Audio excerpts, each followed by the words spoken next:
কিভাবে এই ঘটনাটা ঘটলাম? তোমরা কয়দিন আসতো কাজে এবং কারা নিয়ে আসতে তোমাদের? আমাদের এখানে আসে আজকে 28 দিন মতন হবে। 16 তারিখ থেকে আমরা শুরু করি। 16 তারিখ থেকে শুরু করেছি। ও, এটা কাদের আন্ডারে এই কাজটা হচ্ছে? এটা আমাদের হচ্ছে কোম্পানি বাপ্পারাজ ভাই, তিনি ঠিকাদার, কেউ স্যারের মাধ্যমে পরিচালনা হচ্ছে, বুঝছেন, তার মাধ্যম দিয়ে কাজ।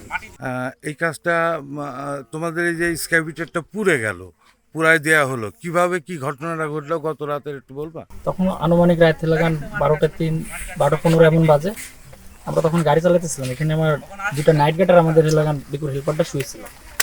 এখানে এসে যখন অতর্কিতভাবে হামলা হয়, 10 থেকে 15 জন লোক আসি, তখন আমরা দুইটা ড্রাইভার ছিলাম। থাকার পরে আমার এই ড্রাইভারটা গাড়ি অফ করে আমার কাছে উপরে গেল। তারপরে যখন এখানে হামলা দেখি, আমরা দুইজনে গাড়ির মধ্যে থেকে বের হয়ে দৌড় মারিছি। আর এখানে 3 জনকে মারা হয়েছে। তাদের নাম কি? একজনের নাম সবুজ আর দুইটা নাইট গার্ড, আর দুটা নাইট গার্ড। নাইট গার্ডটা কি স্থানীয়? হ্যাঁ, এখানকার স্থানীয়। একজন স্থানীয়, একজন মুরা গেছে। তোমাদের কাছে কি কেউ কখনো চাঁদাবাজি? না, আমাদের কাছে কখনো এসব কিছু হয়নি। তাহলে তোমাদের গাড়ির সঙ্গে তাদের শত্রুতাটা কি? সেটা তো ওইটাই তো আমাদের কথা, যে আমাদের গাড়ির সাথে শত্রুতা কি কি চায় তারা তো আমাদের বললেই হতো, কিন্তু কেউ তো আমাদের কিছু বলেই না।